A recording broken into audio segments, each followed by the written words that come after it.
네, 저희가 수익률 이야기하니까 채팅창에 계신 분들이 되게 행복해지신 것 같아요. 이런 식이라면 저희가 마이너스가 나면 날수록 행복 지수가 더 올라가는 건가요? 그렇게는 여러분 하지 마세요. 다 네. 같이 잘 되는 쪽으로 기뻐하셔야지. 누가 안 되는 거 보면서 나 위안받고 이거 안 됩니다. 남의 행복은 남의 불행은 나의 행복이다. 오늘 현 상태 왜 그래? 잘 좀 관리 좀 해요. 아, 네. 수익률이 이게 단타하면 안 될 것 같아요. 약간 아이, 멘탈이 좀 그래 좀 해봐. 예, 좀 해봅시다 우리. 예. 해봐서 예, 수익률을 여러분께 또 어떤 이런 쪽이 좋더라 이런 이야기를 좀 자신 있게 할 수 있는 그런 진행자 되면 그렇죠. 너무 좋잖아요. 겪어보고 경험해보고 그걸 또 이렇게 말씀드려야 조금 더 진정성이 느껴지니까요. 네. 이분은 어떨까요? 자, 그러면 우리 IBK 투자증권의 박근영 부장님 모시겠습니다. 어서 오세요. 네, 안녕하십니까? 네, 네. 반갑습니다. 네, 이런 투자자 보면 어때요? 두 이제 분은 시장 개입을 좀 안 하셨으면 좋겠습니다. 저희가 개입한 거예요? 네, 그런 느낌이 듭니다. 시장을 흔들고 있습니까? 네, 그런 것 같아요. 아 그래요? 예, 조선 오늘 좀 안 좋았습니까? 네. 뭐 전반적인 이야기는 또 드릴 텐데 아, 네. 아무튼 뭐 이게 쉽지 않은 시장이에요. 어제 네. 오늘 뭐 최근 들어서는 그렇죠. 9월, 10월 만만치는 않은데요. 오늘 같은 경우도 코스피가 이제 12포인트 정도 하락하면서 출발했는데 역시 수급은 별로 안 좋았습니다. 시작하면서 기관 외국인 현선물 동시매도가 나왔고 개인만 아침부터 이제 나홀로 매수세가 들어왔는데 이 코스피 13거래일 순매수하던 외국인들이 아침부터 매도세를 보였으니까 지수 조정폭이 확대되는 분위기입니다. 이 미국 증시 마감 후에 찰스 에반스 시카고 연은 총재가 인플레이션 압력이 더 이상 확대되지 않도록 해야 한다 언급하면서 인플레이션을 억제할 수 있을 만큼 충분히 긴축해야 된다. 뭐 굉장히 좀 매파적인 이야기를 또 했습니다. 전반적으로 지금 공급망도 상당히 주목하고 있다 이야기도 했고요. 관련 발언 이후에 미국 달러화가 강세폭을 더 확대를 했고 미국 시간의 선물의 하락폭이 좀 더 확대되면서 국내에 영향을 미쳤습니다. 특히 이제 부진한 실적을 발표했던 테슬라의 시간의 주가가 5% 넘게 하락을 했고요. 램 리서치는 니온게이 자이가 뭐 대중국 제재 때문에 25억 달러 규모의 매출 타격이 예상된다. 이렇게 보도가 이루어지면서 시간에 3% 상승대에서 갑자기 2%대 마이너스로 전환을 시간에서 했습니다. 그러다 보니까 이제 시간에 미국 선물이 이제 빠지기 시작한 거죠. 그 다음 표를 하나 가져왔는데요. 미국 10년물 채권 흐름인데 이게 2008년도인가요? 그때 이후로 14년 만에 고점을 경신했으니까 이 부분도 시장에 악재로 작용했습니다. 최근에 이제 채권 시장 국내 같은 경우도 불안한 요소가 있는데 10시 10분경에 금융위에서 채권 안정펀드죠. 채안펀드 1.6조를 신속 매입하면서 캐피탈 콜을 실시했다는 보도가 나왔습니다. 한국 증권금융을 통한 증권 및 여전사 유동성 지원도 시행했고요. 캐피탈 콜이라는 것은 목표한 투자금을 다 모아놓고 투자 금액을 집행하는 게 아니라 투자 자금의 일부를 조성하고 투자 금액을 집행한 이후에 추가적인 수요가 있을 경우에는 투자금을 집행하는 방식입니다. 이 코로나19 사태에 20조 원 한도로 채안펀드를 이미 조성해 놨고요. 필요 때마다 주요 금융기관이 출제하는 캐피탈콜 방식으로 현재 3조 원을 소진했고 1조 6천억 정도 남은 상황이었는데 이 부동산 PF 관련 시장 불안 확산 방지 관련된 금융지원 프로그램을 마련할 것으로 시장에 알려졌습니다. 네. 업종별로는 오전에 이제 폴란드 원전 이슈 때문에 기계업종, 그다음에 의료정밀이나 채안펀드 관련해서 뭐 건설업종이 그나마 조금 강세를 나타냈는데요. 대부분 업종들이 하락하면서 부동산 PF 시장 불안 등을 통한 증권업종을 비롯한 금융업, 화학이나 섬유, 의복, 전기전자, 철강 등 경기 민감주와 의약품이나 서비스업 등등 긴축 우려 증가에 따른 성장주 약세가 특징으로 보였습니다. 또한 이제 아침에 또 악재가 나타난 것은 위안화 급락 보도인데요. 시장 불안감을 더욱더 가중시켰죠. 19일 기준으로 이제 해외 중국 위안화 달러 미국 달러 대비 0.6% 하락한 7.2692를 기록하면서 2008년 이래 최저치를 나타냈습니다. 위안화 장기 추이 관련된 표를 가져왔는데 띄워주시면은 이런 이슈가 있을 때마다 쭉쭉쭉 흘러옵니다만 사실은 2008년도 이후에 지금 최저치까지 이렇게 위안화가 와 있는 상태입니다. 이 부분도 이 금융 관련된 부분에서 환율이 이렇게 움직이다 보니까 국내도 별로 좋지 못한 이야기였죠. 10시 15분경 그 10월 이제 미국의 중국이죠. 중국의 기준금리로 해석되는 LPR이 이제 발표가 됐는데 시장 예상대로 동결이 발표됐습니다. 그래서 시장 영향은 크지 않았는데요. 이것도 표를 보여주시면은 최근에 1년물과 그다음에 5년물 금리 분위기가 나타나고 있는데 그래도 중국은 계속적으로 내렸던 분위기입니다. 그래서 1년물은 3.65%, 5년물은 4.3%로 네. 전반적으로 좀 빠지는 분위기고요. 금리를 오히려 내리고 있는 분위기인데 오늘은 시장에 크게 영향을 못 미쳤습니다. 10시 10시 50분 지나면서 달러 엔화가 150엔 수준까지 치솟았습니다. 이게 좀 난리가 났는데요. 이 150엔을 넘기지 않으려고 굉장히 안간힘을 쓰더라고요. 그 10년물 금리가 2.5% 선이 깨지면서 일본도 일본 은행이 긴급 채권 매입을 발표하면서 분위기가 아주 험악해졌습니다. 이 엔달러 환율 추이를 가져온 표가 있는데 이것도 보여주시면은 최근 들어서 과거에 이제 1990년대 이때 뭐 150, 160엔대 기록을 했던 뭐 거품 붕괴 이슈가 있었고요. 그 뒤로도 쭉쭉 빠졌는데 최근에 오늘 같은 경우에는 거의 150엔까지 들어오면서 일본 정부도 이제 굉장히 다급해진 겁니다. 이 메모리 반도체 수요 둔화 우려라든지 테슬라 실적 실망감 그리고 오늘 삼성 SI 관련된 이슈 등 때문에 기술주 낙폭 확대가 됐고요. 더군다나 또 오전에 홍콩 증시가 또 패닉 그 셀이 나오면서 홍콩이? 2% 이상 급락했습니다. H 지수가 5,500포인트를 하회하면서 시장에 국내도 부담을 줬는데 홍콩이? 그렇습니다. 10월 들어서만 8.5%나 시장이 빠졌으니까 조정세에 들어간 거죠. 지금 갑자기 핸드폰을 만지작거리면서 외국 주식을 또 뭔가 보고 계신데요. 화학 반도체 몇 개 있단 말이에요, 나 네네. 지금. 그렇습니다. 그래서 이제 홍콩 증시의 오늘 패닉은 홍콩발 금융 리스크 우려가 자리 잡고 있었는데 지금 그 미국의 페드 긴축에 가장 취약한 금융 구조가 홍콩이다 이런 이야기가 나왔어요. 킹 달러 사이클에서 이제 유동성 축소에 따른 부동산 경착륙이나 홍콩 달러 디페그 위험이 증가되는 것으로 제기가 됐는데 사실은 홍콩 H 지수의 절대 레벨은 이미 현재 2008년 10월 금융 이후에 14년 만에 최저점까지 이미 빠져 있는 상태까지 왔습니다. 다만 이제 홍콩에서 금융위기 전염이 현실화될 가능성은 좀 낮게 평가되고 있다고 분석되는데 다행히 그렇습니다. 홍콩 정부의 외환 보유고가 4,190억 달러로 정책 대응 여력이 충분하다 이야기되고 있고 베이징 정부 또한 홍콩의 금융 허브 육성 방침이 견고하다는 점에서 정책적 방어벽이 될 수 있다. 시장은 이렇게 분석하면서 다소 안도를 했는데요. 다만 수급적으로 어떤 기계적인 어떤 기관의 손절매라든지 ELS 낙인 물량 등이 홍콩도 나올 수 있기 때문에 변동성을 확대시킬 여지는 아직 있다라고 분석은 됩니다. 네. 여기에서 이제 1시 20분을 지나면서 근데 변곡점이 하나 나왔습니다. 이때부터 주가가 튀어오르기 시작했거든요. 그래서 하락하던 주가지수 선물이 강한 반전의 모습을 보였는데 중국에서 제로 코로나 격리 기간을 호텔에서 7일, 자가 3일 이렇게 해서 10일 정도로 계속적으로 이야기됐는데요. 네. 오늘 자가 5일, 호텔 2일로 다소 단축할 가능성이 있다는 블룸버그 뉴스가 나오면서 위안화가 빠르게 절상되고 지수 선물도 급등하면서 시장이 위로 튀었습니다. 표를 보여주시면 블룸버그 뉴스 헤드라인을 좀 하나 따왔는데요. 이렇게 이제 블룸버그 기사가 오늘 한국 시간 1시 20분 전 언저리에서 나오기 시작하면서 낙폭을 빠르게 줄이기 시작했습니다. 다만 이제 블룸버그 격리 지침 완화 뉴스는 아직 중국 내에서 공식 보도는 없는 걸로 확인되고 있고 오후장에 중국 본토 증시에는 방역 완화 수혜 업종이 급등했으면 홍콩 경우에는 아직은 신중한 모습을 보였고요. 11월 이전 10차 방역 지침 발표와 완화 가능성은 중국 내에서도 가능성을 굉장히 좀 높게 보고 있다. 이렇게 분위기가 전해지고 있으면서 아예 근거가 없는 건 아니다. 이렇게 이야기됩니다. 그래서 해당 뉴스 이후에 위안화 강세 반전이라든지 그다음에 달러 약세 반전 그리고 원달러 환율 상승폭 축소 등에 따라서 외국인 투자자들은 순매도 규모를 상당히 줄이면서 긍정적으로 시장에 반응했고요.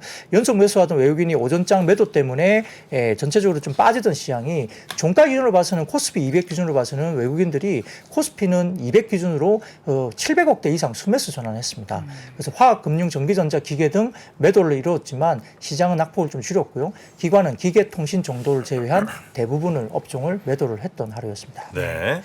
홍콩 시장 빠져도 이거 핑항무 닥터는 올랐어요. 네. 예. 그리고 최근에 한 달 사이 보니까 뭐 주가 많이 회복했네요. 한 6개월 봐주시겠습니까? 봤어요. 네. 네. 14달러. 네, 15달러가 안 됩니다. 네.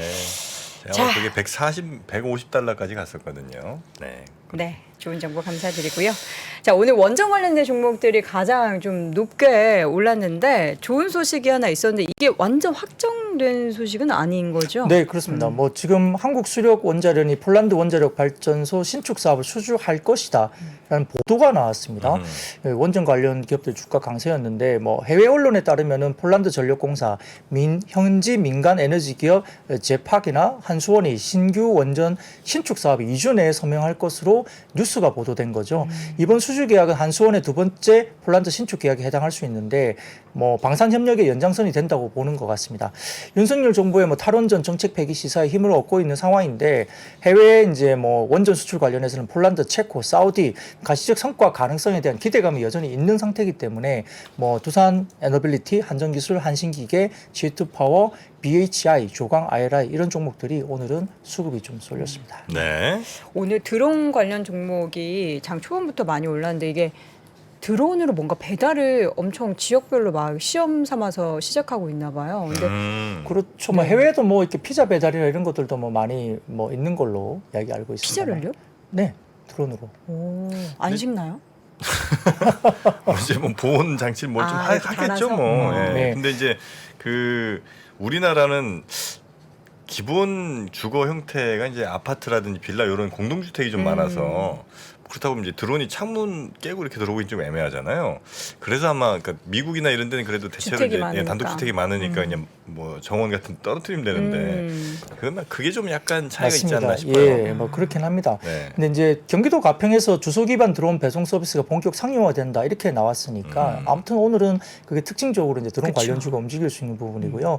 예, 행안부가 전날 경기 가평에서 주소 기반 드론 배송 서비스 시연회를 열었다고 합니다. 그래서 본격 상용화를 발표를 했기 때문에 이게 문제가 됐는데 이 탑재할 수 있는 최대 무게가 5kg, 비행 가능 시간은 40분 이내로 이제 상용화를 이야기를 했고요. 네. 사실은 뭐 유통기업들은 뭐 드론 배송 서비스가 이미 뛰어들고 있습니다. 월마트도 그렇고요.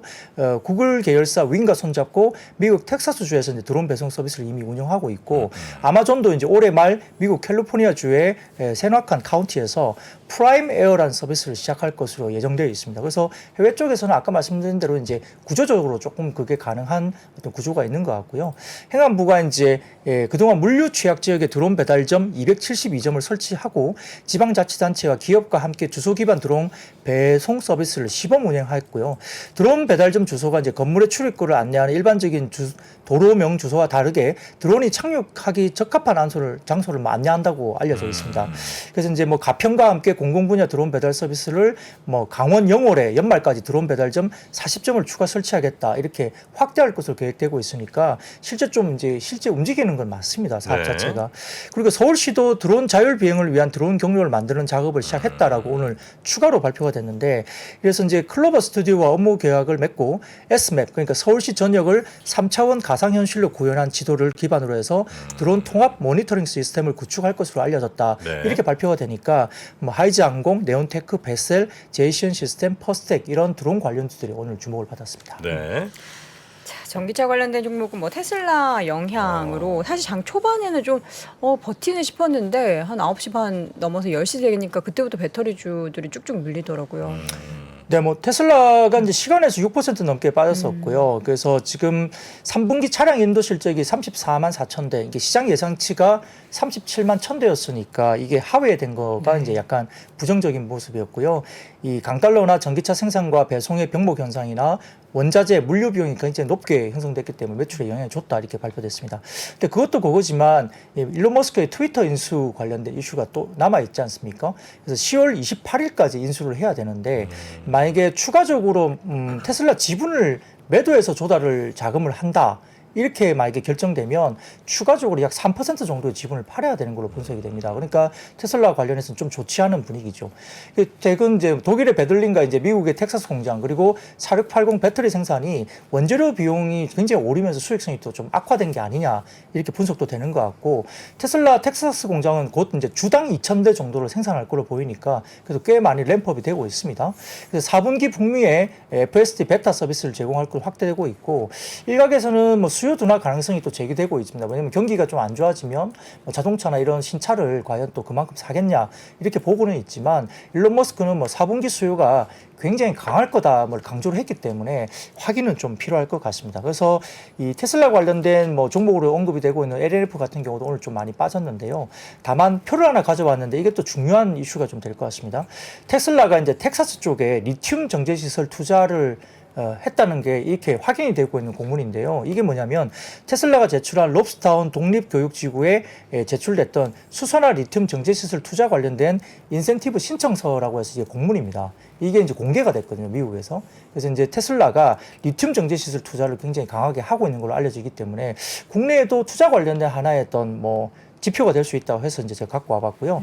최근에 보면은 20일 기준, 오늘 기준 중국 탄산 리튬 가격이 다시 상승하면서 54만 위안을 기록했습니다. 표를 가져왔는데 최근에 네. 중국의 탄산 리튬 가격을 보여주는 표인데요. 굉장히 뭐 올라오고 있죠. 네. 이게 뭐 5배 이상 막 올라오고 있습니다. 이렇게 해서 올라오고 있고요. 탄산 리튬. 네네, 그렇습니다. 아, 수산화 리튬도 있고 탄산 리튬이 있는데 이렇게 많이 올라오고 있습니다. 그래서 탄산 리튬이 조금 더 시원하다고 봐야 되겠죠. 네, 안 먹어봐서 잘 모르겠습니다. 네. 그런데요. 아무튼 백악관 쪽에서 또 이거 관련해서 또 이야기가 나왔거든요. 이 미국산 배터리 원료 구상을 발표했는데 인프라법에 근거해서 책정한 보조금 중에 1차분으로 약 4조 원을 12개 주의 20개 배터리 기업에 지급한다 이렇게 발표됐습니다.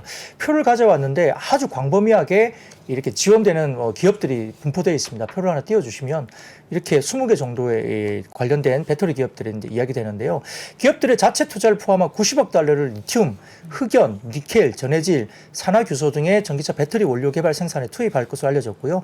연간 200만 대 이상의 전기차에 공급할 리튬을 충분히 생산하고 미국의 상당한 규모의 흑연이나 니켈 생산 기반을 구축할 것이다 이렇게 발표가 오늘 나왔습니다. 그러니까 이거는 굉장히 좀 중요한 하나의 이슈입니다. 그래서 국내 기업과 연관된 게 어떤 게 있을까 좀 고민해 보니까 배터리 재활용 업체인 어센트 엘리먼츠라는 회사가 이제 미국에 있는데 이게 이제 지원 대상에 들어가거든요. 이 회사가. 그래서 한 4,500억 정도의 현금 지원을 대가 없이 정부로부터 받게 될 것으로 알려져 있습니다. 그래서 네. 이와 관련된 어센트 엘리먼츠라고 회사하고 관련된 기업은 대주주가 이 회사의 대주주는 SK 에코플랜트거든요. 최근에 지분 확보를 하면서 대주주가 SK 에코플랜트가 됐습니다. 근데 에코프로가 이 어센트 엘리먼츠와 최근에 폐배터리 재활용 사업 MOU를 맺었기 때문에 관련주로서 좀 이야기 될 수 있다는 점에서 향후에 좀 저희가 좀 주목을 해야 될 것 같고요. 네. 그다음에 이제 코스모 신소재가 오늘 미국의 양극재 합작사를 LG 에너지 솔루션으로 급선회했다 뉴스가 나왔습니다. 이게 기존에 코스모 신소재가 삼성 SDI하고 초기에 논의를 했거든요. 근데 지분율 중에서 이견이 생기면서 북미 투자가 활발한 지금 LG 에너지 솔루션하고 코스모 신소재가 약간 그 합작사를 좀 약간 바꿨다 이런 기사가 나왔어요. 그러니까 삼성 코스모, SDI 네, 버리고. 코스모 신소재가 양극재를 만드는 회사를 하나 LG랑 만들든지 삼성 SDI랑 만들든지 둘 중에 하나를 결정하려고 하다가 네. LG 쪽으로 선회했다는 말씀이신 네, 거예요? 초반에는 삼성 SDI가 논의를 했다고 이야기 알려졌기 때문에 가는 게 아니냐고 생각하고 있었지만 갑자기 이제 지금 지분율 중에서 이견이 나오면서 LG 에너지 솔루션으로 확 바꿨다는 거죠. 그런 가능성이 제기된 뉴스가 하나 나왔어요. 그러다 보니까 이제 지금 오전장에 삼성 SDI가 급락을 했습니다. 이 뉴스가 나오면서. 그래서 이제 그게 좀 문제가 됐는데, 근데 왜 그러냐면 지금 BMW가 엔비전 AESC로부터 배터리를 소싱한다는 내용이 또 나왔거든요. 그런 것도 하나 또 유지가 됐어요. 그러다 보니까 지금 삼성 SDI가 좀 안 좋은 이야기가 계속 나온 거죠. 그래서 이러다 보니까 이제 오전 한때 삼성 SDI가 상당히 안 좋았는데 미래에셋증권에서 이제 이 부분에서 코멘트를 냈는데 확인 결과 이제 삼성 SDI와의 BMW 간 북미 사업 논의는 문제없이 계속적으로 진행되고 있다. 그래서 뭐 경쟁 관계로 뺏긴다기보다는 뭐 새로운 관점에서 파이 성장이 되고 있는 상황이라 새로운 부분에서 BMW가 이제 어떤 다른 쪽의 배터리 소싱은 SDI하고는 상관이 없다라고 내면서 네. 종가를 보시면은 상당히 많이 아랫골을 달고 SDI가 좀 하락으로 끝났지만 아침에 빠진 것보다는 상당히 많이 아랫골을 네네. 달면서 좀 반등을 하고 끝났습니다. 네, 그러니까 배터리사들이 이 회사랑 할 거냐 저 자동차 회사랑 할 거냐 뭐 이런 정도의 차이는 있을 수 있으나 전체 파이가 계속 커지고 있다는 거죠. 네, 그리고 기존에 BMW가 미국 쪽에 이제 신규 그 투자를 한다고 하면서 배터리 소싱을 삼성 SDI 말고 다른 회사하고 한다는 뉴스가 나오니까 네. 그러면 SDI가 배제되는 거냐가 이슈가 생기는 거잖아요. 근데 배제되는 게 아니라 추가적으로 다른 쪽에 소싱을 하면서 파이가 커지는 부분을 이야기를 하는 겁니다. 네. 더군다나 이제 지금 오늘 같은 경우는 원익 P&E 같은 경우가 이제 폐배터리 관련주로서 추가로 최근에 이슈가 되면서 오늘도 급등세를 나타냈고요. 세계 최대 주석 수출국인 인도네시아가 니켈에 의해서 주석도 수출 금지 추진을 한다 소식이 나오니까 관련주로 오늘은 TCC 스틸이라는 종목이 주목을 받으면서 좀 급반등세가 나왔습니다. 네. 이번에는 풍력 에너지 관련해서 좀 호재가 있었죠? 풍력. 네, 그렇습니다. 영국의 풍력에너지협회가 발표한 자료에 따르면 최근 1년간 전 세계 부유식 해상 풍력 파이프라인이 91기가와트에서 185기가와트로 2배 이상 증가한 것으로 전해집니다. 표를 가져왔는데요. 국가별 부유식 해상 풍력 파이프라인 보시면은 영국이 제일 많습니다. 그리고 스웨덴, 아일랜드, 이렇게 미국, 한국 이런 순으로 올라오고 있는데 역시 이제 영국, 스웨덴, 아일랜드 등이 이제 이렇게 유럽 쪽에서 상당히 좀 많이 이제 들어오고 있는 거죠. 그래서 프로젝트 수도 130개에서 230개로 늘어나고 있고 대부분 프로젝트가 25년까지 개발을 끝내고 이후에 본격적인 건설 단계에 진입할 것이다 전망되고 있기 때문에 이 부분에서 이제 풍력 관련주가 상당히 좀 주목을 받았고요. 유진투자증권의 뭐 한병화 연구원도 결국 계속 이제 이런 부분에서 강조를 하고 계시죠. 그래서 최근 보고서에도 결국은 글로벌 재생에너지 시장의 절대 강자는 중국이긴 하지만 네. 신냉전 체제하에서 중국에만 의존하는 구조가 성립되기 어렵고 결국은 이제 미국도 뭐 최근에 인플레 방지 법안을 통해서 그린 산업에 대한 어떤 중국의 견제 이렇게 들어가는 거고 EU도 유럽도 마찬가지로 같은 방향으로 갈 것이기 때문에 여기에 관련 부분에서는 이미 이제 한국 업체들이 이미 EU와 유럽 시장 전체에 진입한 상태고 향후에는 진출 속도가 좀 더 빠르게 나타날 것이기 때문에 수혜를 받을 거다 이렇게 이 보고서를 내고 있기 때문에 관련해서 삼형 엠텍이나 뭐 대한 그린파워, 삼강 MNT, 우리기술 등의 풍력 에너지 관련주가 또 주목을 받았습니다. 네, 그러니까 풍력에서도 뭔가 이렇게 저 풍력 발전기를 세우고 뭐 이런 쪽보다는 연결하고 뭐 전력을 공급하고 이쪽으로 아마 오늘은 좀 움직인 것 같네요. 네. 왜 그렇게 저희가 보느냐? CS 윈드가 오늘 가장 CS에 나 풍력 방금 얘기 뭐 호재 떴다 그래갖고 막 찾아봤거든요. 마이너스야 CS 윈드는. 예, 그래서 아마 그런 이런 구조물보다는 웃으면 안 되는데 자꾸 죄송하네요. 아마 이렇게 좀 뭐 연결되는 이쪽 그리드 이쪽이 아마 조금 더 움직이지 않았나 네. 싶습니다. 네. 자, 반면에 하이닉스를 비롯한 오늘 반도체주들은 안 좋았어요. 왜 이렇게 빠지나 했더니 관련해서 좀 안 좋은 이야기가 있었네요. 네, 이제 오늘 하나금융 경영연구소 리포트가 나왔는데요. 이게 표를 딱 보여주시면 한눈에 들어오십니다. 좀 띄워주시면 좋겠는데요. 주요 산업별 업황 전망치를 보고 자료를 냈습니다. 이게 하나금융 경영연구소라는 곳에서 냈는데 딱 보시면 어떻게 보이세요? 지금 내년에 좋아 보이는 게 딱 두 개예요. 2차 전지하고 정유. 그 말고는 이제 대부분 다 이게 업황이 별로 좋지 않은 식으로 이렇게 리포팅이 된 겁니다. 여기에 따라서 이제 반도체 매출액이 내년에 마이너스 9% 역성장할 것으로 알려졌고요.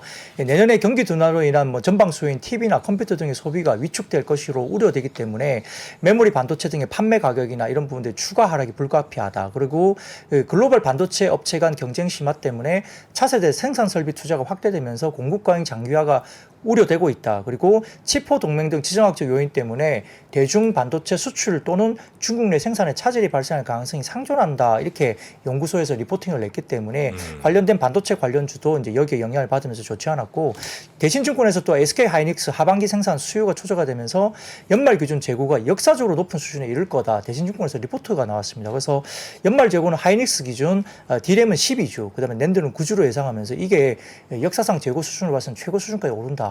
이렇게 리포트가 또 나왔기 때문에 하이닉스도 좀 좋지 않은 모습을 보였습니다. 네. 이 안 좋은 이야기가 요새 계속 나오는데 이제 금융권에서 리스크에 대한 얘기가 나오는데 이게 레고랜드를 시작으로 이야기가 계속 퍼지고 있어요. 네, 이제 결국 그 레고랜드 관련된 ABCP 이게 자산 유동화 기업어음이거든요. 이 관련된 이슈가 있는데요. 리츠를 포함해서 은행, 증권 등의 금융들의 투심이 급격히 악화되고 있습니다. 그 금융위원회는 시장 안정을 위한 뭐 금융위원장 특별 지시상을 통해서 이제 EU 확산을 좀 막기 위한 대책을 아까 제가 이제 1.6조 정도 뭐 채권 안정 펀드 관련된 부분들이 오늘 집행됐다 말씀드렸는데요. 이게 그 사업 주체인 강원도 그 중도개발공사 이 춘천 테마파크 레고랜드 관련된 건설 자금 조성을 위해서 2020년에 SPC 그러니까 특수 목적 법인을 이제 만들었죠. I1 제1차를 설립했습니다. 그래서 2,050억 규모의 ABCP를 발행한 바가 있고요. 강원도가 만기일인 올해 9월 29일 날 지급금 지급 의무 이행을 거부하고 이 관련해서 회생 신청을 하면서 ABCP가 부도 처리가 된 적이 있죠. 이게 이제 문제가 요즘에 불거지고 있습니다. 그래서 이제 ABCP와 부동산 PF, 그다음에 지방 건설사 부도 우려가 계속 나오고 있는 상황인데 처음에는 이게 약간 정치적 이슈로 시장에 이제 인식되기 시작했습니다만 이게 연말까지 PF 관련된 ABCP 만기 규조가 34조 원 정도 되고 있고요. 금리 상승이 급발게 되고 있고 자금 조달 관련된 시장 자체가 좀 마비된 이런 식에 대한 우려가 좀 대두되기 시작했습니다. 여기에 따라서 보통 PF는 원래 항상 이제 레버리지가 굉장히 높은 구조인데요. PF를 기초로 발행된 ABCP가 단기로 자금을 빌리기 때문에 그렇습니다. 그래서 이게 왜 이제 이런 게 우려가 되냐면 과거 10년 전에 2011년 2월에 저축은행 사태가 계속적으로 오버랩이 되기 때문입니다. 이 당시에 이제 저축은행 예금은 2010년 말 76조에서 그 2년 만에 36조까지 감소했고요. 피해자가 그때 대략 10만 명이 넘었던 사태거든요. 근데 이제 이게 오버랩이 되면서 당국이 당시에 31개 저축은행 구조조정을 위해서 27조 2조 원의 공적 자금을 투입했고 이후에 대대적인 저축은행 구조조정으로 이어졌던 사례가 있습니다. 2010년 말에 저축은행 PF 대출이 12조 2천억 정도였고요. 연체율은 당시에 25%가 넘었습니다. 근데 이제 올해 비교를 해보면 1분기 기준 증권사 PF 대출 연체율은 6.2%고 캐피탈사 PF 연체율은 0.9%니까 다소 그때하고 좀 다르게 좀 똑같이 보기엔 좀 어렵다는 이제 아직은 그런 이야기가 나오고 있습니다만 네. 그래도 모니터링이 필요하고요. 다음 표를 보여주시면은 사실은 국내 증권사 브릿지론 및 PF 익스포저 현황입니다. 이 보시면은 이 증권사별로 쭉 이렇게 나열을 돼 있습니다. 그러면 어디가 좀 많은지 눈에 좀 들어오시죠? 메리츠가 다른 데에 비해서 메리츠가 조금 원래 저런 쪽을 제일 많이 해요. 굉장히 큰 많은 편이네요, 그죠? 네, 그래서 이제 그것도 그거지만 이제 절대 금액도 보셔야 되고요. 자기 자본 대비를 좀 보셔야 되는데 자기 자본 대비 80% 이상이 메리츠 증권, 하이, 그다음에 다올 투자증권이 돼 있고요. 50에서 80% 사이가 현대차, 교보, B&K, 삼성, 유진, DB 이런 쪽이 있다 보니까 이 증권사들도 지금 약간 좀 우려스럽다라는 이야기가 이렇게 뉴스화되는 부분이 있다고 볼 수 있겠고요. 네. 이 부분들이 잘 이렇게 해결되면서 좀 넘어갔으면 하는 바람입니다. 네. 그래서 좀 오늘 리츠 관련된 주식이라든지 아까 말씀드렸던 일부 뭐 증권사나 금융지주 이런 쪽도 좀 약세를 보였던 이유가 여기 있습니다. 네. 이거 뭐 이 건이랑은 좀 뭐 별개이긴 하겠습니다만 그 전국 지자체 같은 데서 조금 무리하게 그러니까 지자체장의 의지나 뭐 이런 거에 의해서 무리하게 추진되는 사업들이 사실 좀 많이 있더라고요. 그래서 뭐 어떻게든 뭐 나라가 알아서 나중엔 뭐 돈 딸리면 도와주겠지 이런 식의 믿음 뭐 이런 걸 그래서 막 추진하는 경우가 너무 많아갖고 그런 사실 걸 이제 막지를 못하는 네, 거예요. 사람들도 뭐 오지도 않는데 막 어마어마하게 큰 건물에 뭐 이런 낭비되는 게 네. 굉장히 좀 많긴 하더라고요. 네. 그런 것들도 문제가 돼서 터질 가능성도 있는 거죠. 어디서 빌려서 그 일본 같은 경우도 막 저 사람 하루에 한두 명 다니는 뭐 그런 길에 다리를 뭐 몇천억짜리 놓고 뭐 이런 경우들이 예전에 많이 있었거든요. 이런 것들 한번 좀 점검을 해볼 필요는 있지 않나 생각이 좀 됩니다. 근데 이게 터질 가능성에 대해서는 지금 이제 뭐 증권가나 금융업계에서는 어느 정도 뭐 대비를 할 수 있는 수준인지 예, 사실 뭐 어제 같은 경우에 뭐 건설사 부도까지 이렇게 막 뭐 찌라시가 있었죠. 예, 이름까지 거론될 정도로 이제 뭐 약간 흉흉하게 이렇게 누군가가 써서 이렇게 막 돌리는 그런 사태가 나왔고 정부 당국에서는 이건 되게 막아야 된다. 그래서 네. 그런 부분들에 대해서 뭐 이 공공 뭐 제보 이런 것까지 받겠다라고 나설 정도로 상당히 좀 근거 없이 좀 뭔가가 되는 거 아니야. 근데 조금 우려는 되죠. 뭐 금액도 있고 그다음에 금리가 너무 치솟으니까 이 채권 수요가 안 되는 거예요. 그러니까 채권을 사고자 하는 사람이 이제 확 줄어버리는 거죠. 그러면 이제 채권 발행을 했는데 수요가 안 생기면 자금 조달이 어려워지고 그럼 금리가 더 막 뭐 이걸 해서 자금 조달하려면 어떻게 하겠어요?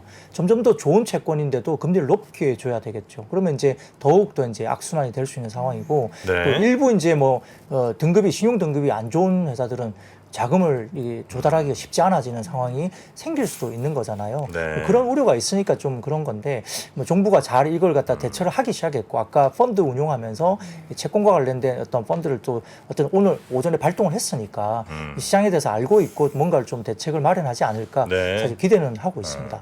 그 뭐 루머 같은 게 좀 있긴 있었잖아요 시장에서 네. 뭐 건설사니 뭐 증권사 위험하다 이런 루머가 있었는데 그건 이제 사실은 아니다라고 발표가 좀 나긴 났었던 것 같은데 좀 더 볼 필요는 있겠군요. 근데 이제 뭐 건설사도 어쨌든 구체적으로 이제 유상증자를 또 했습니다. 네. 그러다 보니까 이제 자금이 필요하지 않느냐 실제 그러면서 이제 증자 발표를 하고 이러다 보니까 이제 사람들이 이제 거기에 대한 뭐 연결고리에 대한 부분들을 우려를 하기 시작하는 건데요. 뭐 알고 있는 내용이라면 또 잘 빨리 조치를 취해서 뭔가 네. 좀 빨리 수습을 좀 했으면 하는 생각입니다. 자, 게임주가 최근에 좀 단기적으로 좋았는데 지금 보니까 또 시장에 대한 전망은 그리 안 좋은 것 같아요. 근데 당연히 예전 뭐 방송 때에도 뭐 게임주 관련된 실적은 좀 쉽지 않아 보인다고 네. 말씀을 드렸었고요. 관련해서 이제 삼성증권에서도 보고서를 통해서 이제 역성장 지속되면서 뭐 높아진 인건비 부담, 그다음에 3분기 게임 섹터 전반의 이익 감소 불가피하다 냈는데요. 표를 보여주시면 쉽게 나옵니다. 그 플랫폼별 글로벌 게임 시장 규모를 제가 따왔는데 이걸 보시면은 표를 보여주시면 이게 보시면 제일 많이 보이는 게 어디죠? 글로벌에서 어쨌든 모바일 게임이 제일 큽니다. 53%. 그리고 이제 의외로 우리가 콘솔 게임이 이제 한국이나 이런 쪽은 콘솔 게임이 별로 뭐 안 하지만은 일본이나 다른 쪽은 굉장히 콘솔 게임을 많이 하거든요. 그래서 콘솔 게임이 27%로 많고요. 그 다음에 이제 보시면은 브라우저 PC 게임, 그다음 다운로드 PC 게임 이렇게 글로벌 게임 마켓이 이렇게 돼 있습니다. 근데 다음 표를 보시면은 글로벌 모바일 게임으로 보시면 가장 이제 지금 53%나 차지하고 있는 모바일 게임 보시면은 모바일 게임 시장의 역성장세가 계속되고 있죠. 지금 계속적으로 이제 성장세가 좀 꺾이는 부분이 확실히 보입니다. 거기다가 다음 부분을 보여주시면 국내 게임 시장도 전년 대비 규모가 축소되는 모습이 보이고 있는데요. 이 부분도 역시 글로벌 모바일 게임 시장의 역성장세와 비슷하게 국내 게임 시장도 전년 대비 규모가 계속적으로 축소되고 있는 모습이 보이죠. 그래서 이런 부분들도 저희가 감안해야 될 것 같고요. 다음 표를 보여주시면은 국내 주요 게임사 영업이익률 추이를 나타내는 부분인데요. 뭐 웹제는 조금 이제 버티고 있는데 크래프톤도 지금 영업이익률이 분기 단위를 봤을 때 확 꺼지고 있고 W게임즈는 조금 버티고 있고 비슷하게 유지가 됩니다만 NC소프트도 영업이익률이 확 처지고 있죠. 그리고 전체적으로 지금 다른 뭐 네오이즈나 이쪽은 조금 버티고 있고 다른 부분도 좀 좋지 않게 분기별로 이렇게 이익률이 좀 빠지고 있습니다. 네. 그래서 지금 본격적인 시장 반등은 아마 코로나 뭐 기저효과 제거되고 대작 출시가 재개되는 내년 2분기 전후, 그러니까 아직 좀 시간이 많이 남았다 볼 수 있겠고요. 올해 뭐 그리고 내년 1, 2분기까지는 안정적인 실적과 낮은 밸류에이션 기업들에 대한 선별적으로 투자를 할 수 있다. 삼성증권 로프트를 그렇게 썼는데 어디에서 이제 모멘텀을 찾느냐면 다음 표를 하나 보여주시면 조금 이제 힌트가 있습니다. 다음 표를 보여주시면은 이게 웹보드 게임 매출 추이거든요. 웹보드 게임이 뭐예요? 네오이즈나 뭐 NHN 이쪽의 웹보드 게임인데 이게 뭐 카드 게임이나 뭐 이런 것들 뭐 여러 가지 그런 것들 고스톱? 뭐 그런 거예요? 네. 그런 것도 보드 예, 게임. 예, 그렇죠. 예. 글로벌리 이제 카드 게임 같은 것도 있고요. 그래서 뭐 네오이즈라든지 뭐 NHN이라든지 뭐 다른 어떤 부분 그리고 W게임즈 이런 쪽도 이제 조금 아까 말씀드렸듯이 영업이익률이 빠지지 않고 계속 조금 증가하는 추이가 보이는 종목들이 있어요. 그런 종목들 중심으로 조금 단기적으로는 좀 슬림화하자 이런 이야기인데 아무튼 전반적인 게임 업종들의 이익이나 이익률이 빠지고 있고 매출도 성장률이 빠지고 있는 국면이라서 이렇게 매력적이지 않은 구간으로 볼 수 있다라는 게 기본적인 개념인 것 같습니다. 네. 저희가 이제 바람을 계속 냈죠. 그 이유는 이제 이 정프로님의 어이없음을 대변하는 그런 바람 소리였어요. 아까 그 주요 게임사 영업이익률 추이 그 그래프 좀 한번 다시 한번 볼까요? 보여주세요. 좀 객관적인 평가를 위해서 이제 보겠습니다. 그 전거 이제 국내 주요 게임사 영업이익률 아하. 추이. 웹진부터 보면은, 크래프톤, 그 W 보면은 게임즈. 이제 어쨌든 이렇게 막대 그래프가 높게 플러스권에 있는 종목들 대비해서 네. 이제 이쪽에 우리 정프로님의 포트폴리오에 있는 종목들은 맨 오른쪽 두 개가 저군요. 그렇죠. 희한하네요. 어떻게 저런 종목만 또 이렇게 딱. 이런 그래프까지 제가 미리 예측하고 샀었을까요? 그건 아닐 겁니다. 네. 그런데도 불구하고 1, 2위를 나란히 나란히 다투고 빅 있고요. 승부입니다. 어제도 이 비슷한 그 엊그제인가요? 한번 비슷한 이런 그래프 비슷하게 좀 있었던 네. 것 같은데 기억은 잘 안 납니다만 하여튼 게임 업계에서도 정프로의 매직은 통했다. 네. 네. 정말 정방꿀이라는 단어를 우리는 이제 사전에 등재해야 된다고 생각합니다. 옥스퍼드 뭐하죠? 네. 영국에서 조금 연락이 오길 기다리겠습니다. 네. 자, 이 가운데 게임 업황은 왜 안 좋은 거야? 우리 또 박근영 부장님이 게임 네. 쪽 잘 아시잖아요. 게임 사실 경기 안 좋아지고 하면은 우리가 게임 또 많이 하죠. 밖에 못 나가니까 네. 뭐 이런 컨텐츠를 집에서 소비한다거나 네. 게임을 한다거나 하는데 뭔가 우리가 속칭 얘기하는 현질을 못해서 그 게임 수요가 줄어드는 건지 왜 그럴까요? 기본적으로 이제 지금은 이제 리오프닝이 됐으니까 많이 나가시기 때문에 조금 그럴 수도 있고요. 네. 두 번째로는 이제 할 만한 게임이 있을 때 게임을 하죠. 재미가 없나요? 지금 요즘 이제 게? 나오는 신작들은 그렇게 할 만한 게임이 별로 눈에 보이지 않습니다. 그리고 이제 MMORPG 게임들은 대부분 다 이제 워낙 눈높이가 높아졌어요. 처음에 MMORPG가 나왔을 때는 아주 환호를 했죠. 처음 보는 그리고 그 고사양의 어떤 퀄리티의 뭐 움직임이라든지 스토리 그다음에 뭐 이렇게 비주얼 이런 것들이 이제 굉장히 좀 환호를 했었는데 이게 비슷비슷한 스토리와 비슷비슷한 뭐 어떤 게임 툴에 대한 부분들이 중복되다 보니까 이제 그게 좀 시들해지기 시작했고요. 네. 웬만한 게임 이렇게 하면은 다 비슷해요. 그러다 보니까 이제 그게 좀 줄어들기 시작했고요. 근데 뭐 일부 또 노이즈도 생겼잖아요. 그나마 뭐 우마무스메라든지 일부 게임들이 좀 진행이 될 때 좀 잘 나가다가 좀 이제 또 노이즈가 생기기 시작하면서 또 확 줄어들어 버렸던 그런 일각도 있고요. 또 NC소프트 같은 경우도 일부 좀 노이즈가 또 게임 관련해서 운용 관련해서 조금 있었죠. 네. 그런 것들이 이제 시장에서 좀 뭐라 그럴까 약간 센티적으로 좀 안 좋게 흘러갔고 또 웬만한 게임들이 좀 재밌는 게 또 출시작들이 그렇게 많아지지 않고요. 더군다나 또 중국 게임들이 의외로 굉장히 약진을 많이 했습니다. 그 중국 게임들이 한국에서 서비스하는 게임들 중에 상당히 매출 상위권에 올라온 게임들 꽤 있어요. 근데 한국 게임은 중국에 또 판호가 안 나오잖아요. 근데 중국 게임들 꽤 한국에 들어와 있으면서 매출을 꽤 올리는 게임들도 있기 때문에 이게 좀 재미가 좀 없어지는 분위기예요. 그러다 보니까 최근에 네오지 같은 경우도 올라간 게 뭐 피해 거짓인가 이게 어쨌든 콘솔 게임이나 이런 쪽으로 약간 돌리는 거잖아요. 이 네오지가 그런 게임을 안 하다가 새로운 영역으로 이제 하면서 이제 뭔가 상도 받으면서 이제 기대감이 높아지니까 약간 시장을 조금 다르게 봐야 되지 않느냐. 그러니까 MMORPG 쪽으로 포커싱을 맞추지 말고 네. 조금 포트폴리오를 좀 다르게 가야 된다는 말도 있는데 하여튼 뭐 저도 예전에 몇 번 그 게임을 해서 한 2, 3일 정도 열심히 해가지고 실증을 보여드렸잖아요. 그러니까 현질을 안 하고도 한 40레벨을 올리고 네. 이게 가능하니까 현질이 그렇게 말이 필요 없는 게임을 이제 안 하는 사람 입장에서 보면 네. 제가 판단할 때는 좀 그게 있었던 물론 이제 여러 이유들이 좀 앞에 있었습니다만 제가 이제 모바일 게임 특히 이제 우리 이제 모바일 스마트폰 게임이 좀 많이 좀 안 좋은 거잖아요. 네. 그게 경쟁이 어떻게 가냐면 이제 사실 게임이라는 건 내가 뭔가 액션을 취하면서 그 나의 정교한 컨트롤들이 이제 다른 사람과 비교해서 더 잘 됐을 때 내가 승리하고 이런 이제 재미가 좀 있어야 되잖아요. 네. 근데 모바일 게임들은 사실 핸드폰 그 조만한 그 화면 안에서 엄지 손가락을 이렇게 문질러야 되니까 그게 잘 안 된단 말이죠. 그러니까 이 게임사들이 어떻게 했냐면 이게 제가 이제 게임 무식한 제가 이제 판단할 때 그냥 안 해도 되는 게임을 많이 만들었어요. 뭔 짓을 안 해도 지 혼자 막 돌아가 계속. 그럼 하는 게 없잖아요. 그냥 하는 게 없으면 사실 재미가 없어야 되잖아요. 네. 근데 맨 처음에는 이게 막 만지다가 그 안 해도 되는 게 게임들이 막 나오니까 사람들이 그거에 되게 열광을 좀 했었어요. 그냥 지켜보는 걸로. 그냥 놔두니까 내가 잠깐 일 보고 왔는데도 막 캐릭터 하나 자라있고. 됐어. 근데 그것도 한두 번이고 한두 달이지. 네. 계속 그러다 보니까 이제는 게임을 하는 거 같지가 않은 거죠. 그래서 저는 모바일 게임들이 지금 좀 망가진 이유가 크게 거기에 있는 게 아닌가라는 깨말못의 분석이었습니다. 네. 우리 그러면 정프로님은 여기 넷마블이나 펄어비스 이 기업에서 나오는 게임을 실질적으로 해보신 적 있으신가요? 저는 안 해봤어요. 그런데 투자하셨다고요? 그게 바로 저의 투자예요. 우리가 갖고 있는 편견 중에 하나는 그 회사를 반드시 알아야 투자한다 이런 거거든요. 그렇지가 않다는 겁니다.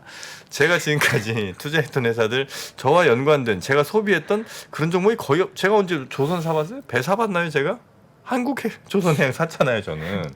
그렇게 저는 꼭 내가 피부로 느끼지 않더라도 살 수 있는 네. 그게 주식의 매력이다. 보고 상상력 투자법.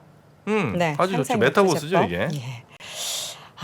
게임주 얘기가 좀 좋아지는 날이 와야 할 텐데 그러려면 좀 좋은 좀 이렇게 이슈가 될 만한 게임들이 좀 많이 생겨야 분위기가 좀 쇄신이 될 것 같은데 이 김에 하나 개발을 하시죠. 그게 더 좋을 것 같아요. 시장 업황을 살리기 위해서 네. 좀 기똥찬 네. 게임 하나 개발을 하셔서 확실히 근데 네. 여도은 앵커가 저랑 같은 세대라는 걸 이럴 때 한 번씩 느낍니다. 왜요? 기똥차다는 거 요즘 젊은 세대도 안 쓰거든요 이런 말을. 네, 저도 안 씁니다. 기똥차는 우리 누나들 쓰던 말인데 여도은 앵커는 역시 우리 세대예요. 예, 같은 세대입니다 우리. 기가 막힌 네. 예 기가 막힌 아무튼 뭐 네, 제가 넘어가시고요. 그냥 딱 한 가지 딱 드는 생각은 정프로님이 시간 내서 저랑 한번 상담 한번 받아보셔야 될 것 같은 느낌이 아 네. 그럴까요? 드네요. 네. 알겠습니다. 알겠습니다. 철강 쪽에 있어서 중소형주 이야기 또 체크를 해볼까요? 네, 뭐 역시 분위기는 좀 안 좋습니다. 뭐 키움증권에서도 철강 업종 관련해서 올해 3분기 영업이익은 2분기 이후에 뭐 코로나 봉쇄가 또 있었기 때문에 이 중국 경기 부진이나 킹달러에 관련된 뭐 업황 둔화라든지 9월에 포항 지역 태풍 징수 영향 때문에 대부분 컨센서스를 하회하는 부진이 나올 거다 예상하는 리포트를 냈습니다. 표를 띄워주시면 종목별 12개월 포워드 EPS 컨센서스 추이를 나타내는 표가 있는데요. 딱 보시면은 뭐 포스코나 뭐 이렇게 상방에 있는 동국제약부터 포함해서 대부분 다 이제 컨센서스가 꺾이고 있잖아요. 확실히 올라오다가 확 꺾여버리고 있거든요. 그래서 조금은 3분기 실적도 4분기까지도 별로 좀 좋지 않을 가능성도 있습니다. 다만 이제 그 철강 금속 업종의 종목들의 주가는 분기 실적보다 이제 중국 철강 가격이라든지 LME 구리 가격으로 이제 대표되는 업황 지표에 민감하게 반영하기 때문에 네. 이런 철강 가격이나 구리 가격이 이제 좀 좋아지면 사실은 좀 올라올 수 있는 가격이 있거든요. 실적보다는.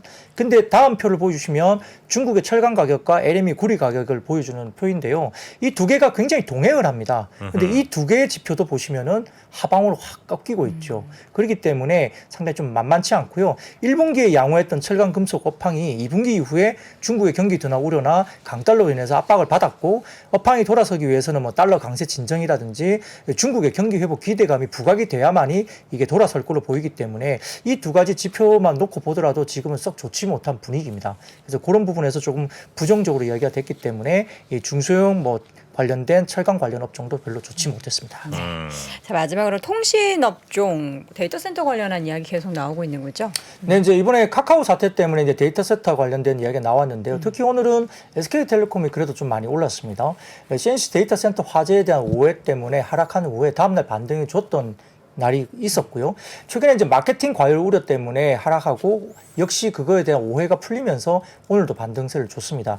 이 대신증권에서 이제 그와 관련된 통신업 코멘트를 장중에 냈는데 이 정부 차원에서 IDC 운영 7개 사업자, 그러니까 KT, 그 다음에 SKB, LG, U+ 등 통신 3사 그리고 기타 4개 회사와 긴급 협의를 통해서 국가 차원의 데이터 센터 운영 방안에 대해서 논의하는 자리를 가졌다고 알려져 있고요. 이건 통신업종이 굉장히 긍정적이다 이렇게 바라봤습니다. 왜냐하면 기업의 데이터 센터 이중화 그리고 신규 수요 증가가 된다고 한다면 시장의 70%를 차지하고 있는 통신사로서의 수요 증가가 충분히 예상되고 있기 때문에 통신사 입장에서는 상당히 긍정적인 이벤트다라고 장중 코멘트를 냈습니다. 거기에 따라서 오늘 통신업종이 그래도 상당히 강세를 전환했습니다. 네. 자, 제가 이제 억울해서 한번 찾아봤더니 일단 기똥차다라는 표현이 이게 좀 이제 좋은 표현은 아니더라고요. 좀 기가 막히다 이런 표현을 좀 속되게 이르는 말이고요. 제가 또 억울해서 더 봤더니 뉴스 기사에 여러분들이 이제 강민경 씨 좋아하시죠? 다비치. 네. 그분이 어리신 분이에요. 근데 그분이 신세경 씨한테 기똥차다라는 표현을 썼더라고요. 그러니까 이게 젊은 분들도 이렇게 써요. 강민경 씨요? 네. 강민경 씨가 혹시 춘추가 어떻게 되시죠? 모르죠. 근데 저보다 훨씬 어린 걸로 알고 있는데. 강민경 다비치의 강민경. 90년생이시네요. 아. 예. 근데 그 기똥차단 표현을 썼더니 그게 이슈가 됐다면 왜 그랬을까요? 그분의 나이에 절대 그런 말을 쓰지 않을. 그런가요? 아 근데 뭐 써도 돼요. 좋잖아요. 아니 아름다운 우리말 네. 뭐 다양한 말 쓰는 거 네, 좋죠. 근데 이제 저는 괜히 친숙함을 느꼈다는 거예요. 그렇습니다. 구박이 아닙니다. 네. 네. 기똥차입니다. 예. 기똥차입니다. 네. 자 오늘도 기똥차게 우리 네. IBK 투자증권 박근영 부장님이 시황 잘 정리해 주셨고요. 정말 기똥찬 시간이었습니다. 그 우리 독고리 뭔지 아시죠? 독고리? 독고리가 뭐예요? 그건 또 모르겠어요. 그건 진짜 모르겠어요. 진짜 독고리. 몰라요? 네. 모른 척하는 거 아니고. 아 진짜 몰라요. 예. 뭐 이런 스웨터 같은 거 있잖아요. 아 이게 독고리예요? 독고리. 할머니 사투리 아니에요 이거는? 할머니 아마 일본 말에서 온 거 아닌가 싶은 생각이 좀 들긴 약간 하고요. 그런 뉘앙스가 그러네요. 예, 뭐 스봉, 바지 스봉이라고 하시고. 이것도 또 모르시는. 그것도 분들. 일본 말 같은데요. 제가 아마 봤을 뭐 때는? 그럴 겁니다. 네. 네. 할머니들이 많이 쓰셨던 그런 표현들이 좀 있었습니다. 굉장히 잘하실 것 같은데 또 모른 척 쓱 손절하시네. 전혀 모르겠네요. 네. 자, 우리 박근영 부장님 내일 또 내일은 네, 내일은 강박 브라더스. 브라더스가 예, 오는 날이죠. 많으시겠군요. 네. 우리 박근영 부장님 오늘 고생 많으셨고요. 네. 내일 뵙겠습니다. 네, 고맙습니다. 감사합니다. 직주 근접의 레벨이 더 높아지는 겁니다. 서울의 중요한 회사들은 광화문에 많은데 여의도 거주자들 중에 제일 선호하는 자리가 반포예요. 네트워크가 강남이 제일 좋아요. 인생에서 계속 바뀝니다. 적어도 저는 한 6년에서 8년에 한 번씩은 결론을 내야 될 게 인생에 따라서 결혼을 했냐 안 했냐, 아이를 낳냐 안 낳냐에 따라서 많이 바뀌겠죠. 부동산 입지의 변천사를 한눈에 살피는 대한민국 부동산 부의 역사. 지금 서점에서 만나보세요.